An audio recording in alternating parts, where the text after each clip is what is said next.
สบายดีนะทุกคนนะมาพบสองหนุ่มน้อยบ้านนาเช่นเก่าเช่นเคยทุกคนสบายดีตอนเช้านะ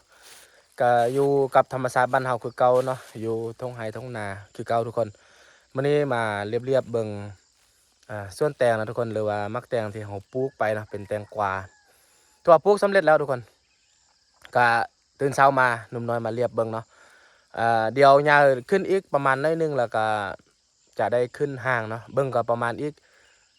มืออื่นมือฮือนี่เนาะได้ขึ้นห่างปลาไว้แล้วก็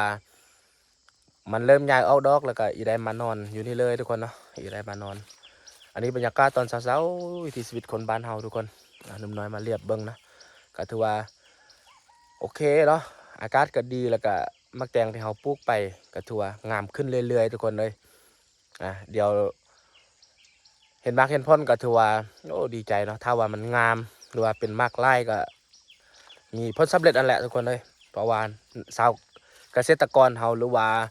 พ่อแม่ประชาชนเฮานี่เวลาเฮาเฮ็ดสวนเนาะบ่ว่าปลูกผักบุ้มมีปลูกได้ก็ดีเนาะก็คืออยากให้งามแล้วก็เป็นมากเป็นพ้นเนาะก็ถือว่ามีกำลังใจในการเฮ็ดทุกคน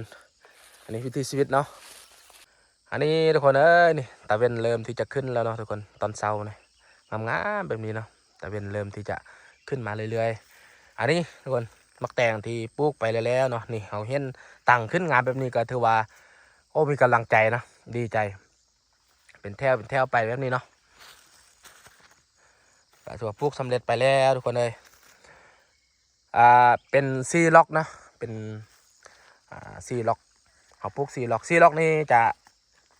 ได้ประมาณ2,850ทุกคนต้นเนาะ2,580ต้นคือแบบนี้อันนี้เป็นระบบท่อน้ำเนาะในการหดน้ำนี่เขาใส่ระบบแบบนี้เลยเนาะอาศัยเป็นจักรดูดน้ำเลยทุกคนเนาะง่ายๆเลยจะเห็นเริ่มงามขึ้นเรื่อยๆอีกประมาณอาทิตย์หนึ่งถือว่ายาวแล้วเนาะทุกคนยาวพอสมควรแล้วมืออื่นนี้อาจจะได้ปักหลักแหละมืออื่นมือฮือนี่ถ้าเบิ่งความเป็นจริงเนาะปักหลักนี่ความหมายคือปักขึ้นห่างทุกคน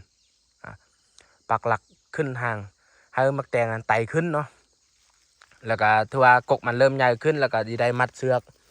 เพื่อที่จะให้มักแตงไต่ขึ้นคนได้ติดตามซองนุ่มน้อยที่นุ่มน้อยเว้าไปเรื่อยๆเว้าตลอดนะว่าจะเห็นเนาะนุ่มน้อยก็เคยไปช่วยนาเพิ่นเนาะตอนนั้น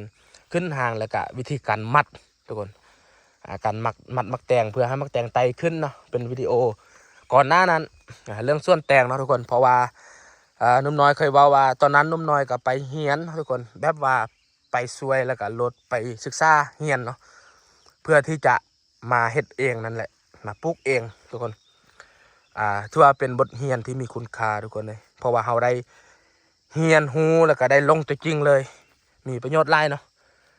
บอกว่าแต่เราเรียนตัวได้ก็ยาแหละทุกคนเราได้ลงตัวจริงเลยได้รู้ตัวจริงเลยนี่มันจะโอเคเนาะเพราะว่าเราได้เรียนไปพร้อมและเฮ็ดไปพร้อมนะอันนี้ทีแรกว่าจะปลูกประมาณ3,000เนาะแต่ว่าบอกเขาเนาะ3,000เพราะว่าที่เขากาไว้นี้3,300เนาะเพราะว่า300นั้นเขาเผื่อเนาะเผื่อเพราะว่าเรื่องมักแตงนี้บ่ว่าแต่มักแตงบ่ว่าแต่ตัวได้ก็ดีทุกคนมันจะบ่ได้ขึ้น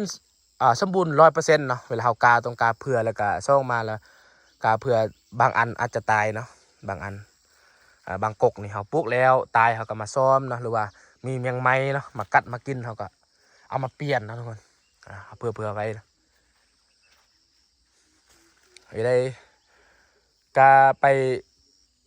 เฮียนเนาะไปช่วยแล้วก็ลดไปเฮียนคือที่หนุ่มน้อยว่าเขาเริ่มต้นตั้งแต่ในการไถนาพุ่นแหละไถดินนี่ต้องเฮ็ดแนวได้เนาะแล้วก็ต้องตากแดดไว้จากมือเนาะแล้วก็วิธีการขึ้นคลองขึ้นคลองระบบแลนน้ำนี่เพราะว่าเราบ่เคยเฮ็ดนี่เราจะบ่ฮู้เด้ทุกคนถ้าเราบ่ได้ศึกษาเนาะเราบ่ได้ศึกษาเรียนรู้แล้วก็ต้องได้ลงตัวจริงนี่เราบ่ฮู้เนาะเราต้องไปหาคนที่มีประสบการณ์หรือว่าเราต้องไปเรียนรู้กับคนที่มีประสบการณ์เนาะเพราะว่าคนที่มีประสบการณ์นี่เขามีผลสำเร็จมาแล้วเขาแนะนำเราเนาะแล้วเขาก็มาปรับเปลี่ยนเอาวิธีของเราแดวิธีของเขาแดนี่นะหลังจากขึ้นคลองแล้วเนาะในการกาเนี่ยมันก็ต้องมีจุดดีมันอีกทุกคน ในการเขาต้องเห็นได้ดินต้องเห็นได้เนาะผสมยังแดต้องใส่ปริมาณซ้ำใดวิธีการหดน้ำนี่จักมือต่อครั้งเนี่ยมันก็ต้องมีแบบนั้นเด้เอากับคนที่มีประสบการณ์ในการปลูกนี่ต้องปลูกแนวใดเนี่ยมันต้องเป็นแนวนั้นเด้แต่ถ้าเอาเฮ็ดทึกตามสูตรตามแบบของมันเป๊ะๆเนาะถือว่ามันก็ดีมีผลสำเร็จกับงามอีกทุกคนแล้วเป็นมากเป็นพ้นนี่ก็มั่งใหญ่เนาะแล้วก็เรื่องการป้องกันแมงไม้วิธีการใส่แนวใดมันก็ต้องมีขนาดของมันอีกเด้ในการหักษาบรบัดเนาะแต่ละมือแต่ละวันหรือว่าเป็นอาทิตย์ต้องเห็ดแนวใดมันจะมีตามสเต็ปของมันจนเราได้เก็บได้เกี่ยวแล้วทุกคนได้เก็บเกี่ยวมากพ้นที่เราเห็ดมาแล้วมันจะมีแบบนั้นเนาะอาทิตย์หนึ่งนี่ต้องเห็ดแนวใดเนี่ยแต่ละอาทิตย์เนาะจนได้ประมาณ4-5 อาทิตย์นั่นแหละทุกคน5 อาทิตย์นึงจะได้เก็บเนาะได้เก็บเกี่ยวได้เป็นมากเนาะประมาณ3 อาทิตย์นี้ถ้ามันงามนี้ออกดอกแล้ว3-4 อาทิตย์นี้น่าจะออกดอกแล้วอาทิตย์ที่ 5นี่น่าจะได้เก็บค่ายแล้วเดี๋ยวเขาก็ได้ไปได้ทุกคนก็ต้องติดตามเนาะติดตามเบิ่งตัวจริงติดตามเบิ่งว่าจะเป็นแนวได้แท้เนาะเพราะว่าอยู่บอนนี้นี่เนาะนุ่มน้อยนี่เองก็เป็นครั้งแรกเนาะที่นำเอามาปลูกอยู่สถานที่แห่งนี้เนาะแต่ว่าก็เคยไปเบิ่งแล้วก็บอนที่คนอื่นปลูกเนาะโอ้ก็งามบางคนนี่งามในการบำบัดรักษาเนาะเพราะว่าเดี๋ยวหญ้าจะขึ้นทุกคนนี่ก็สำคัญอีกอย่างหนึ่งคือต้องได้เสียหญ้าเนาะในการเห็ดนี่การดูแลก็เริ่มที่จะเห็นมักแตงงามขึ้นก็เริ่มมีกำลังใจทุกคนเพราะว่าคือฮาวาเนาะสาวสเก็ตคือฮาวาเนาะสาวเกษตรกรเฮาหรือว่าสาวไฮสาวนาเฮาเห็นของปลูกของฟังเฮานี่งามจะเป็นมักเป็นพ้นเฮาก็ดีใจเป็นอะไรนุ่มน้อยก็ฝากทุกคนเด้อไปกดไลค์กดแชร์กด Subscribe หรือว่ากดติดตามเนาะเพื่อทุกคนจะบ่พลาดคลิปใหม่ๆพบกันคลิปหน้า